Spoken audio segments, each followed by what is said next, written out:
Hello everyone. I hope all of you are fine and abiding by the government rules of staying at home and taking care of your studies, your parents, yourself, and everyone at home. Now, let us start our second lesson. In this video, we would continue our discussion regarding the various properties of rational numbers. In the last video, we had discussed regarding the closure properties, and I had told you to prove the closure property for your whole numbers. That was your homework. Here I have done this one for you. By closure property, I mean that when I'm adding two numbers for addition, closure property for addition means when I'm adding two numbers, let's say two natural numbers, then the sum will be a natural number itself. The same way I had told you to prove it for the whole numbers, that is when I add any two whole numbers, the result will always be a whole number. Similarly, when I subtract any two whole numbers, the result is not always a whole number, because when I subtract 3 from 1, I get the result -2, which is not a whole number. So I had told you, if there is one example of the property not being satisfied, then we cannot apply it to the entire number system. Now the next operation being multiplication, if I multiply any two whole numbers, the result is always a whole number. Let's say if I multiply 3 with 5, I get 15, which is a whole number. If I multiply 0 with 50, 0 being a whole number and 50 being a whole number, if I multiply 0 with 50, I get the answer 0, which is also a whole number. For division, it is not always a whole number, because if I take 2 by 3, that is 2 divided by 3, then the answer is not a whole number, because 2 by 3 is not a whole number. So for the checklist for whole numbers will be like that. For two operations, whole number will be closed, and for these two operations, whole numbers will not be closed, which is completely same as the natural number. Now our next property we would move to is the commutative property. What is a commutative property? Or in other words, we call it as a commutativity. Sorry, this is commutativity. Okay. I think we had already studied regarding the commutative property of integers in a class 6, and also I think it was there in a class 7. I don't remember clearly. But let me explain you what is commutativity. That for any algebraic operation we are carrying out, let's say we are carrying out addition, or let's say we are carrying out division or subtraction or multiplication, what happens here is, if I carry out one particular algebraic operation for two numbers, that is we add two numbers, and then I reverse the orders of adding the numbers, which means let's say I'm adding 5 with 3. Whatever is my result, if I change the order of the two numbers, that is I add 3 with the number 5, I get the same result, which is 8. This property is called as commutativity for addition. That is, an algebraic operation is said to be commutative if when I change the order of the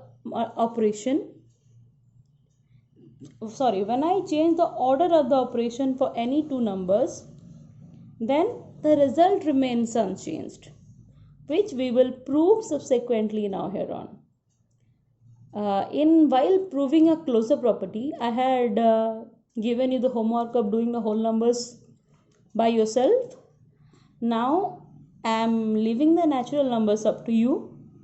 Let me start proving the same from whole numbers, which you have to repeat the same process I am doing here for natural numbers, and you have to show me your answer sheets. Okay. I'll prove the commutative property for whole numbers, which means I'll see whether the whole numbers are commutative for one particular algebraic operation or not. Okay, so what is the first operation that we carry out? That is addition. So it means I have to prove that irrespective of the order in which I am carrying out the addition, the result is same. So let's say two whole numbers 0 and 5. You can take 0 as 8, 0 and 8, you can take 3 and 8, you can take any random two whole numbers and you have to add them. Then you have to write the result. What is the result? 5. Now you have to change the order, that is, you have to bring 5 to the front and 0 to the end.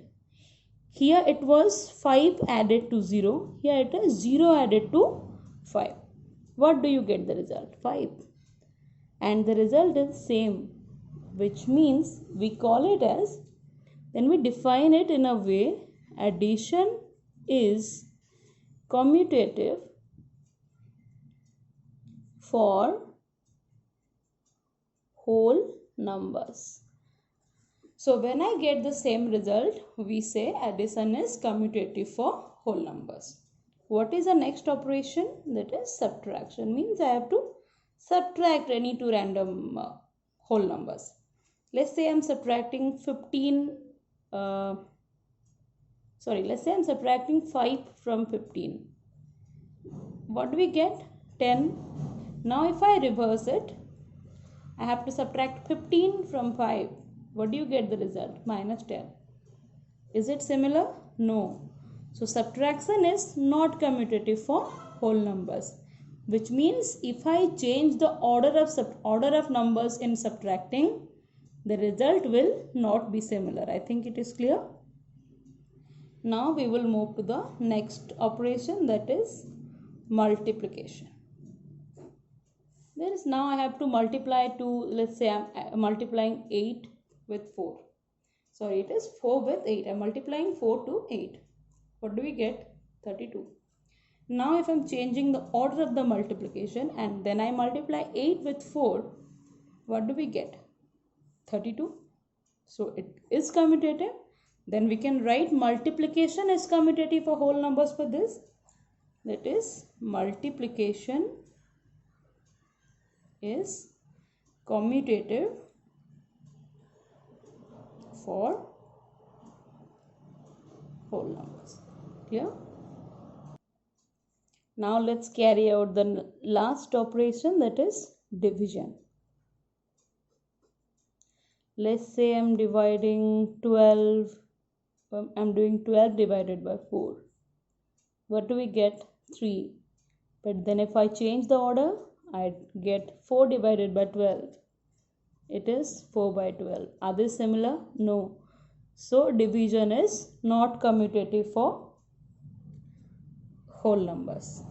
So from this, what did we get? Addition and multiplication are commutative, but subtraction and division are not commutative, which means addition and multiplication will give the same result even if the order is changed, but subtraction and division will not give the same result if the order is changed. Now let me leave the integers up to you. Similarly, you can carry out the operations for natural number as well as the integers, and you have to show me that. Now let us come to our most important number system, that is a rational number system.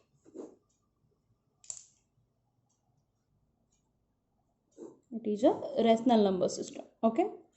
Now let us carry out our first operation. Let me take two rational numbers, 2 by 3 and 4 by 9. Let's say you can take any two for yourself. I have to add it. We know we have to take the LCM of the denominators first. What is the LCM? 9. Now what do you have to do? 9 divided by the denominator of the first fraction. 9 divided by 3 is 3. Now I have to multiply the same to the numerator of the fraction. 3 2s are 6. Now plus 9 divided by 9 is 1. 1 multiplied by 4 is 4. What is the result? 10 by 9. Now we will change it to prove whether it is commutative or not. Let's take the LCM, which is similar, 9. Now 9 divided by 9 is 1. 1 4s are 4. Now 9 divided by 3 is 3 and 3 2s are 6. So we get the same value as a result, that is 10 by 9. So again for rational numbers also addition is commutative. Now let's carry out the subtraction.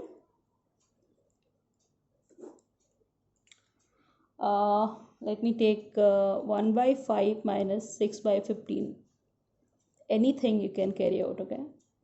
So LCM being 15, 15 divided by 5 is 3. 3 1s are 3 minus 15 divided by 15 is 1. 1 into 6 gives you 6. Now what is the result? Minus 3 by 15. Now if I reverse the order, it becomes 1 by 5 subtracted from 6 by 15. 15 as the LCM, 15 divided by 15 being 1. 1 into 6 is 6. Minus 15 by 5 is 3. 3 into 1 is 3. So it is 3 by 15. Are they similar? No. So subtraction is not commutative for the rational numbers also. Next, multiplication. Let's say I'm multiplying 4 by 6 into 5 by 3. How do you multiply? You multiply the numerators first, which becomes the numerator of your product, which is 4 into 5, 20, divided by the denominator of the two fractions is multiplied to give the denominator of the product. So 6 into 3 gives you 18. So we got the product as 20 divided by 18. Now we have to reverse the order. Again 5 into 4 gives you 20. 3 into 6 gives you 18. So what did you get? Results are similar. Hence multiplication is commutative for irrational numbers also. And the last one, let's carry out the division. Let's say I'm taking 2 by 6 divided by 1 by 8. How do you carry out the division? What happens here is our first fraction remains same. The division sign is changed to the multiplication sign and the second fraction is reverted. We take the 1 by the same number. Okay. You will learn what we call it in the next video. So now multiplication is similar as our same process. 2 into 8 gives you 16 divided by 6. Now let me reverse the order, which is 1 by 8 divided by 2 by 6. This becomes 1 by 8 into 6 by 2. I hope you understand what do I do here. So this is 6 by 16. Are they similar? No. So again division is also not commutative for irrational numbers. Now from this, what did we get from the natural whole number also and from the rational number also? That for any number system, I am not generalizing because you are yet to solve the natural number and the integer, but still let's say A and B are two rational numbers. Let A and B are two rational numbers and I say these are commutative for addition. When I say A and B are commutative for addition, then it means A plus B gives you the same result as B plus A. That is, if you add B to A, whatever is the result, it remains same when you add A to B. Then for the same two rational numbers A and B, for multiplication to be commutative, when I say multiplication is commutative for any two rational numbers A and B, this means A into B is equal to B into A. These two are the general rules for the commutative property of any number system. Okay. Now let us move to our next property, that is associative property. I think you have some idea regarding this property, also called associativity of the numbers. By the term associate, from which the The term associate, from which the word associative is originated, means to join, to group. Let me give you an example. If I'm telling you that let's take two numbers, that is 1, 5 and 7, and I'm telling you to add this let's take three numbers 1, 5 and 7, and then I tell you that add these three numbers 1 and 5 and 7, add these three numbers. So how do you carry out the addition? What comes to your mind when I tell you to add these three numbers? What are our steps? What do? We add 5 and 1 first, then whatever is the result after adding 1 and 5, to that we add the last number, that is 7.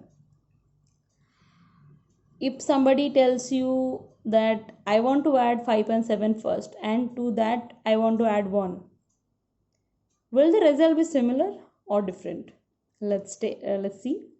So first one, I added 1 and 5.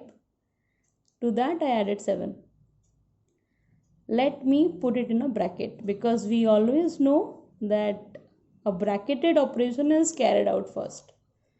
So I added 1 and 5. What do we get? 6 plus 7, that is 13.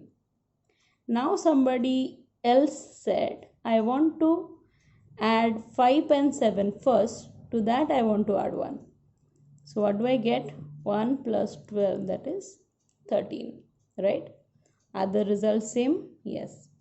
This is called as associative property. Like the way we group, we will see whether it is satisfied for the rational numbers for different algebraic operations, that is for addition, subtraction, multiplication and division. I'm straight jumping into the rational numbers. For integer, for whole number and for natural number, it is your task to do it.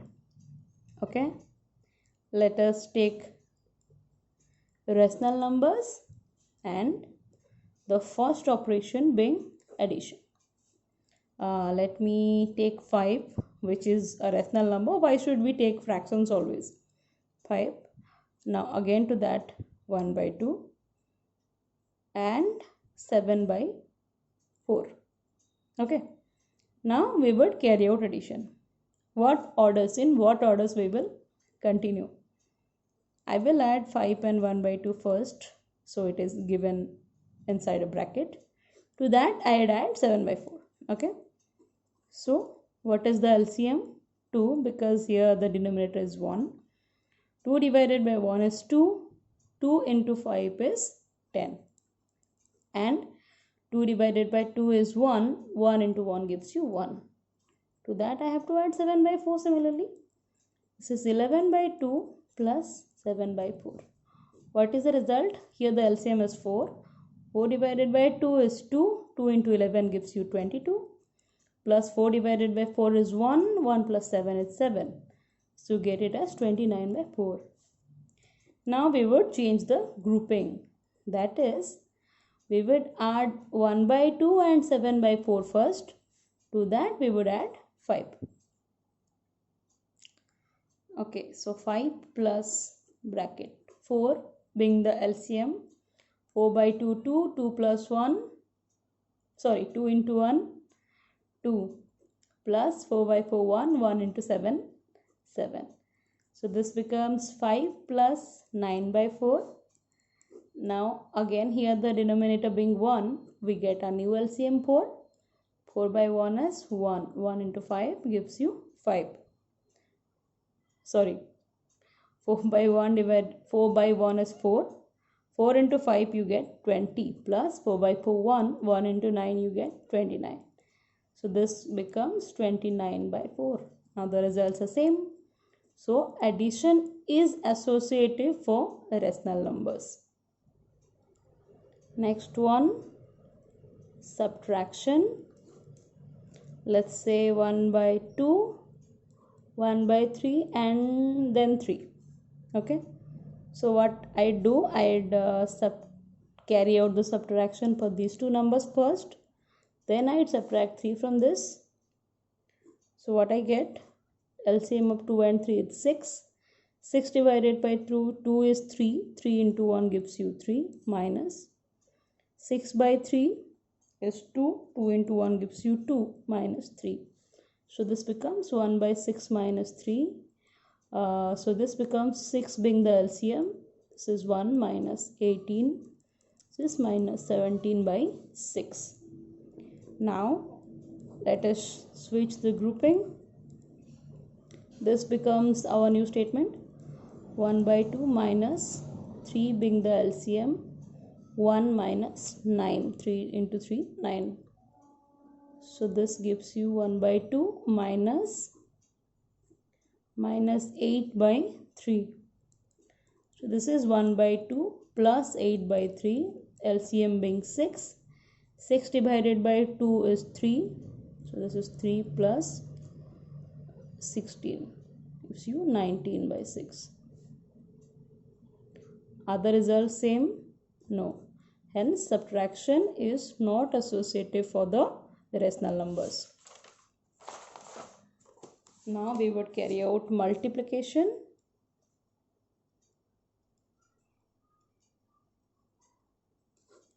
Let's say 1 by 4, 1 by 5 and 2 by 5. Or let's say only 2. We would do the group like that first. Here it is 1 by 20 into 2 gives you 2 by 20. And if I simplify, I get 1 by 10. Now if I switch the group, see 1 by 4 into this gives you 2 by 5. Now this gives you again 2 by 20, which is also equal to 1 by 10. So we got the result same. So this is also associative for the rational numbers. Now for division, I'll just tell you the numbers and you have to carry out the operation. 1 by 2, 4 by 2 and 3 by 6. Okay, so for these three numbers, if you carry out the division in a way, 1 by 2 and 4 by 2 are taken in a group first, and in this way if I do it as 4 by 2 divided by 3 by 6, if you find out the result, you will get, these are also not similar. I am leaving this calculation up to you as well, because it is not possible for me to give a completely elaborated video. So you have to do the calculation, and what you will get is the results are not same, which means division is not associative for the rational numbers. So from this we got is only addition and multiplication are associative, but subtraction and division are not associative. So now if I tell you the general rule, let's say A, B, C are three rational numbers. And yes, you can carry out the same operations for more than 3 numbers as well. You can take A, B, C, D, any 4 rational number, any 5 rational number. You just have to make sure that you are keeping a uniform pattern. Then when I say addition is associative for rational numbers, it means if I add A and B first, to that I add C, which means I group A and B first, then to the result I add C. It gives the same result as if I group B and C and I get A to be added to the B and C letter. These two results are similar. Like I told you, I have to add 1, 5 and 7. In both the cases, we got the result as 13. So if I say multiplication is said to be associative, then the general rule for multiplication is I multiply A and B first, to the product I multiply C, and I multiply B and C first, and to the product I multiply A. The both of them give the same result. Let us close our class for this now. In the next video, we would see some more things. Till then, I'll just give you two homeworks, that is example 1 and example 2 of your book of first chapter, obviously, which you have to see how are the questions answered, and you have to just follow the pattern. Okay, just do this complete too, but don't forget to send me all the answers that I've given throughout. Send me all the answers of the questions that I've given throughout the video. That you have to prove commutative property for natural numbers and integers, and the associative property for natural number, whole number, as well as the integers, which you have to positively show me in a table like this. In this table, I had told you how do we put a checklist and do all the check things, which is, if it is satisfied, then we put a tick mark. If it is not, we put a cross mark. In the similar table, you have to show me the answers. Okay, till then, have a good day and study well. Thank you.